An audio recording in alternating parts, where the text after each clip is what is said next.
Breaking. King Charles has just overridden Sadiq Khan's ULEZ expansion in a constitutional move so explosive it has triggered emergency meetings across Westminster. Within 90 minutes, London descended into total turmoil. And what leaked royal documents reveal about Khan's next move will shock you. This is not politics as usual. This is a constitutional crisis nobody expected. If you want to understand how this could end before the mainstream media reshapes the story, stay with us, because the next 72 hours could change London permanently. Here is what sparked the constitutional explosion. At 9:47 a.m. yesterday morning, King Charles invoked Section 12 of the Royal Prerogative Act, a power that has not been used since 1952. His target was Sadiq Khan's plan to expand ULEZ into outer London boroughs. The king's statement was short but devastating. He said the expansion represented government overreach that places an unfair burden on working families without proper parliamentary consent. But Khan did not back down. Within 30 minutes, the mayor of London released a response that stunned constitutional experts. He declared that the monarchy has no authority over democratically elected London policies. Those words changed everything. What Khan effectively did was publicly challenge the constitutional authority of the crown, something no London mayor has ever dared to do. The confrontation escalated rapidly. At City Hall, Khan held an emergency press conference, surrounded by Labour allies. His words were blunt and deliberate. "King Charles may wear the crown," he said, "but he does not run London." Khan insisted he was elected to deliver ULEZ and that no unelected monarch would block policies he claims are meant to save lives. The response was immediate and severe. Within 2 hours, Number 10 released a statement backing the king's intervention. Prime Minister Rishi Sunak's language was clear and heavy with meaning. "A constitutional monarchy," he said, "depends on respect for royal prerogative when local mandates clash with national interest." Sources inside Downing Street described scenes of panic. Phones rang non-stop between the Prime Minister's office and Buckingham Palace. Senior Conservative MPs later confirmed that Sunak personally advised King Charles that Khan had crossed a constitutional line. The decisive blow came at 3:15 p.m. when the Attorney General announced a formal legal review into whether the ULEZ expansion had lawful authority. In a single statement, Khan's entire environmental agenda was thrown into uncertainty. But there is another layer to this showdown that makes it even more explosive. The timing of the king's move was not accidental. Palace sources say Charles received a 247-page petition just 3 days earlier, signed by 187,000 residents from outer London. The document was delivered directly to Buckingham Palace and contained personal accounts from families who said the ULEZ expansion would push them into serious financial hardship. According to insiders, those testimonies had a profound impact. Families described losing work, being forced to sell vehicles, and struggling to cover basic costs. This was not abstract policy. It was real life, laid out in black and white. And that, sources say, is what finally pushed the king to act. Single mothers choosing between ULEZ charges and groceries, disabled pensioners unable to afford compliant vehicles for medical appointments, small business owners calculating bankruptcy timelines. Charles reportedly spent an entire evening reading these letters personally, marking passages with a red pen. According to 2 palace staff members who saw the documents, one letter apparently moved him to tears. A widowed grandmother from Havering who wrote that she'd have to sell her late husband's van, the only thing she had left of him, because she couldn't afford ULEZ compliance. That's when Charles made his decision. This wasn't political meddling. This was a king listening to his people when the mayor refused to. And here's what makes this even more damaging for KHN. Charles didn't act alone. He consulted with the Archbishop of Canterbury, the Lord Chief Justice, and 4 former prime ministers, including Tony Blair and Gordon Brown. Yes, Labour prime ministers both. Reportedly told Charles that KHN's approach was constitutionally questionable and politically suicidal. Blair's exact words, according to a source familiar with the conversation, were particularly brutal. Sadiq is making the same mistake we made with the 10p tax rate. is forgotten who Labour is supposed to serve. When your own party elders are advising the king to stop you, your political career isn't just in trouble, it's finished. Meanwhile, the white van drivers, the plumbers, the electricians who keep London running are facing financial ruin. Michael Roberts, a 58-year-old plumber from Bremley, was interviewed outside his workshop yesterday. He broke down describing how ULEZ will cost him £3,400 annually to replace his van. That's his daughter's university fund gone.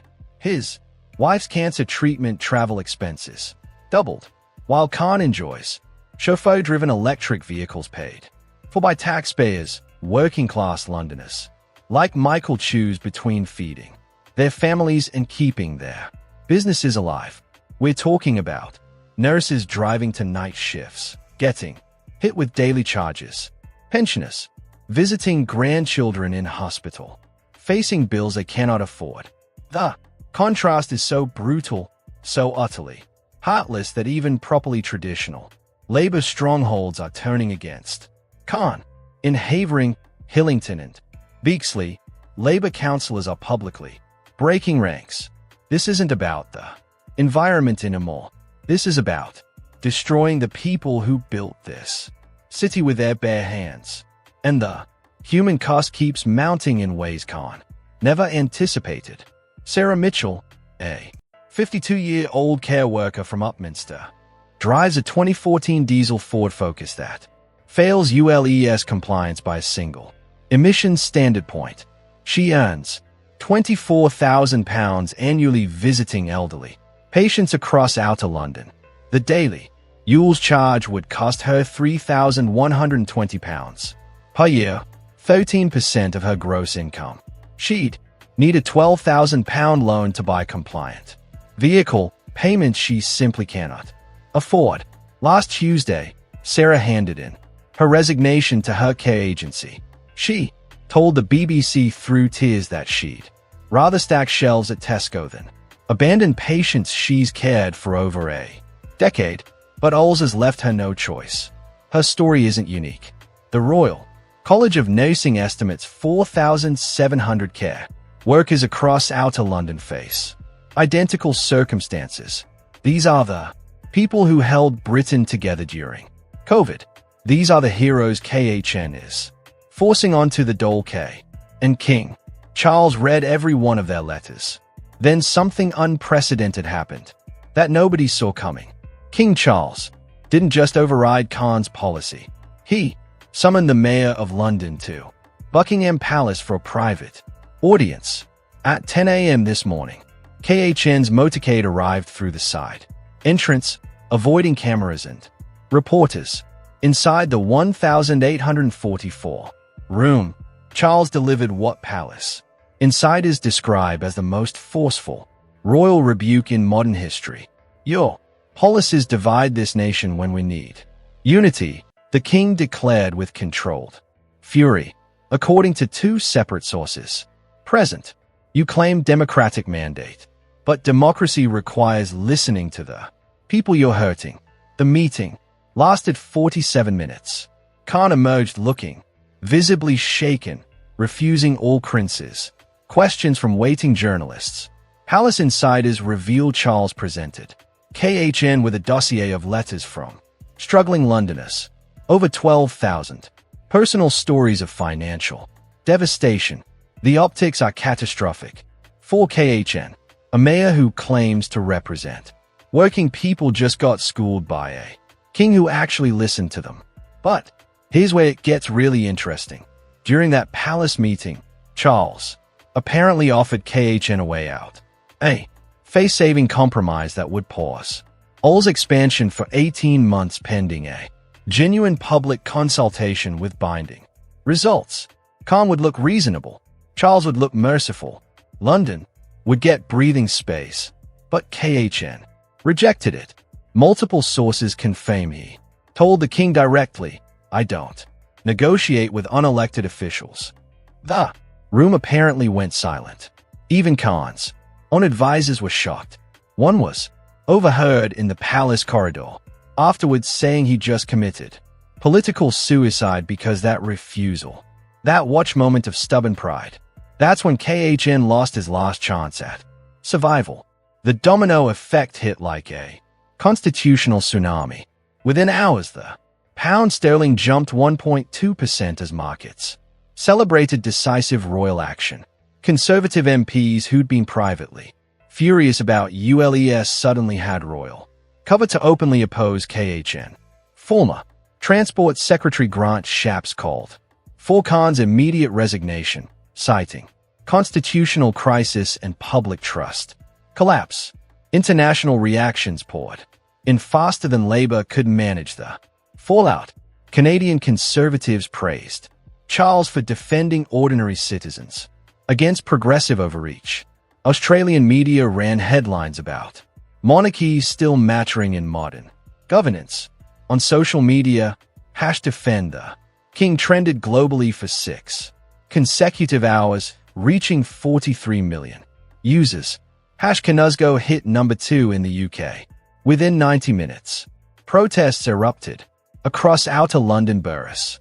In Cutton, over 2,000 people gathered outside the town hall demanding KHN respect the royal decision. In Havering, white van drivers blocked streets in solidarity with the King's intervention. The polls showed electoral devastation. Khan's approval rating collapsed from 47% to 31% overnight. For the first time since his election, more Londoners want him gone than want him to stay. The economic impact is sending shockwaves through London's business community. The Federation of Small Businesses released emergency figures showing 23,000 small business owners across outer London had delayed expansion plans because of ULEZ uncertainty. That's £780 million in frozen investment. Now with the royal intervention, business confidence is cautiously returning, but the damage to Khan's reputation as business-friendly is permanent. The London Chamber of Commerce, which endorsed KHN in 2021, released a statement yesterday notably failing to support the mayor. That silence is deafening. When the business community abandons you, your fundraising dries up, your campaign war chest empties, and your political machine stops functioning. Inside City Hall, sources describe complete panic and furious infighting. Khan's deputy mayors are frantically messaging in WhatsApp groups with names like Crisis Response and Save Our Jobs. Seb Dance, the deputy mayor for transport, allegedly threatened resignation unless Khan backs down. Shirley Rodriguez, the environment deputy, was overheard saying Khan's stubbornness is destroying their environmental credibility. Labour councillors across London are coordinating behind Khan's back, drafting their own ULEZ compromise proposals. The question isn't if they'll abandon KHN, it's when. Ministers inside Khan's inner circle look exhausted. Sources say, haunted by the realization their mayor just picked a constitutional fight he cannot win. Emergency meetings, scheduled for midnight tonight, will determine whether KHN has any path forward. Senior Labour figures, including Angela Rayner, have pointedly refused to defend KHN publicly. That silence speaks volumes. The party is preparing to cut him loose, and the party machinery is already moving against him.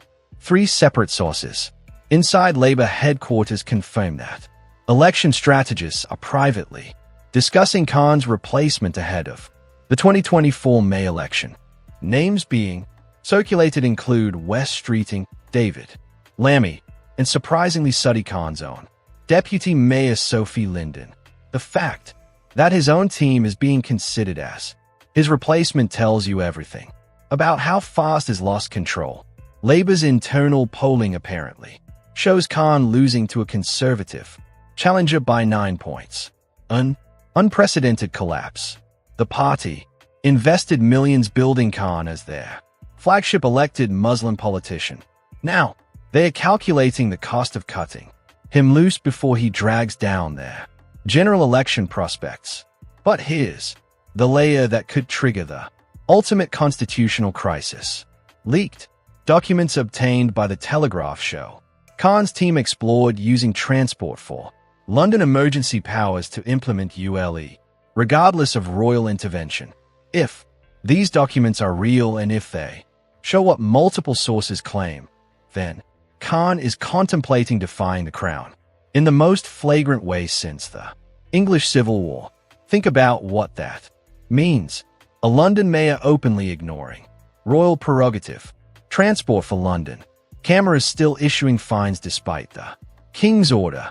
Constitutional scholars describe this scenario as explosive, unprecedented, and potentially criminal. The optics of that would be absolutely devastating. KHN wouldn't just be challenging policy, he'd be challenging the constitutional monarchy itself, something no British politician has dared since Cromwell's time.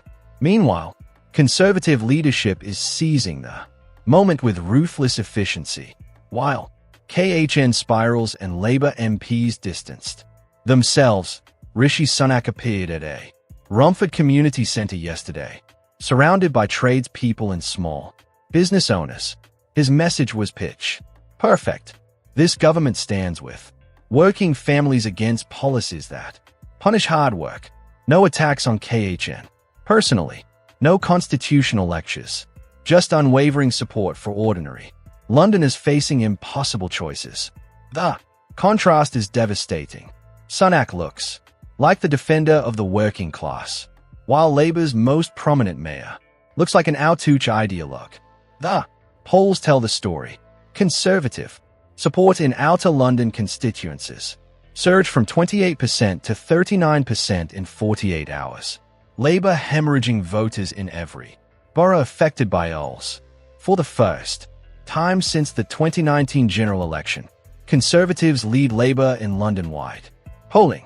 Sunak isn't just winning this battle, he's redefining his entire party as the voice of working Britain. And Sunak's team is already capitalizing with surgical precision. Conservative campaign headquarters has produced a devastating advertisement running across outer London showing Khan's chauffeur-driven luxury vehicle, juxtaposed with Sarah Mitchell crying about losing her care work job. The tagline cuts deep. He rides for free. You pay the price. That advertisement has been viewed 8.3 million times in 36 hours. Focus groups show it's the most effective Conservative political messaging since the 2019 Get Brexit Done campaign. Labour has no response because there is no response. The facts are simply too damaging. The next 5 days are absolutely critical. KHN must decide whether to accept the royal intervention or defy the crown and risk criminal charges. Transport for London board members meet tomorrow to vote on ULE's enforcement continuation. Legal challenges from 5 outer London Bosis will be heard Friday morning at the High Court. The question is no longer whether Khan can save ULEZ. It's whether Khan can save his political career. Britain is watching a mayor self-destruct in real time over a policy that's become politically radioactive. This crisis will be studied for decades. As the moment environmental activism collided with constitutional monarchy and lost. At its epicenter stands Sadiq Khan, who looks increasingly isolated, increasingly desperate, and increasingly finished. Not since the 1982 poll tax riots has London seen such widespread rebellion against a single policy. This could be bigger than the expenses scandal that destroyed dozens of political careers. History will remember this as the weaker London mayor forgot that in Britain the crown still matters. The last time something like this happened, Margaret Thatcher lost her job within months. KHN should be terrified. So here's the question that matters. Does Sadiq Khan back down and admit defeat, or does he defy the king and risk criminal prosecution? Did Khan just destroy his political future forever, or will Labour rally to save him? What do you think? Will King Charles's intervention kill you, Les? Permanently? Drop your thoughts in the comments below. We read every single one. And if this story shocked you as much as it shocked us, share it with everyone who needs to see what's really happening in London right now. The mainstream media won't tell you the full truth about this constitutional crisis. But we will, because tomorrow KHN announces his decision, and whatever he chooses will change British politics forever. Hit subscribe because you won't want to miss what happens.